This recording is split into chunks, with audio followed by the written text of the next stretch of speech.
High, আমি Suparna. Good morning সবাইকে। আজ তোমাদের সাথে শেয়ার করব আমার অতি সাধারণ জীবনের একটা দিন।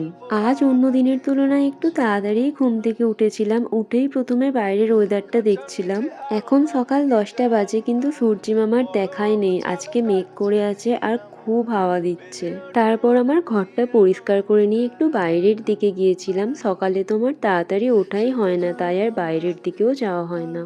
আজ যেহেতু একটু তাড়াতাড়ি উঠেছিলাম, তাই বাইরের দিকে গেলাম। আর আমাদের বাড়ির সামনেই অনেকগুলো দোকান আছে, মানে চাইলেই মোটামুটি হাতের কাছে সবকিছুই পাওয়া যায়। সবজির দোকান, চপ কচুরির দোকান, মুদিখানা দোকান সবই বাড়ির সামনে। আমিও কখনো কখনো সকালে চপ কচুরি কিনে খাই। আর জানো তো, আজ না সকাল সকাল উঠে আমার একটা লাভই হয়েছে বলতে পারো, 300 টাকা ইনকামই হয়েছে। সরকার থেকে ওই প্রতি মাসে চাল ডাল দেয় না, আমরা ওটা নিই না, টাকা নিয়ে নিই। বাপি বা মা প্রতি মাসে যে কেউ এই টাকাটা নেয়।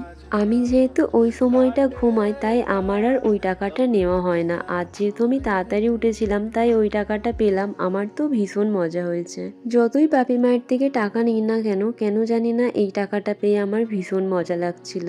তারপর বাপি আজকে পুকুর থেকে মাছ ধরেছিল, মা ওই মাছগুলো কাটছিল। আর আজকে আমি ব্রেকফাস্টে খেলাম মুড়ি আর আলুর তরকারি।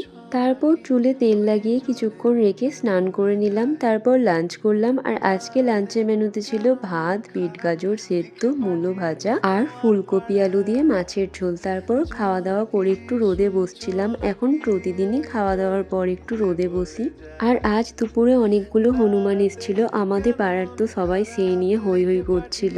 তারপর সন্ধ্যের দিকে একটু বেরিয়েছিলাম। আর কাল তো ক্রিসমাস, রাস্তায় দেখলাম প্রচুর কেকের দোকান। অন্য বাড়ির তুলনায় এবার অনেক বেশি কেকের দোকান ছিল। আমিও একটা কেক কিনলাম। আর তারপর গিয়েছিলাম সোনা দোকানে, একটু দরকার ছিল। আর বাড়ি এসে আজকে খেলাম ম্যাগি। আর আজকে কাকিমাদের পিঠে হয়েছিল, পুলি পিঠে। রাত্রিবেলা বোন পিঠে দিতে এসেছিল। তারপর ডিনার করলাম। ডিনারে খেলাম ওবেলার ভাত, মাছের ঝোল। ব্যাস, আজকের মতো এইটুকুই। ভিডিওটা ভালো লাগলে একটা লাইক করে দিও।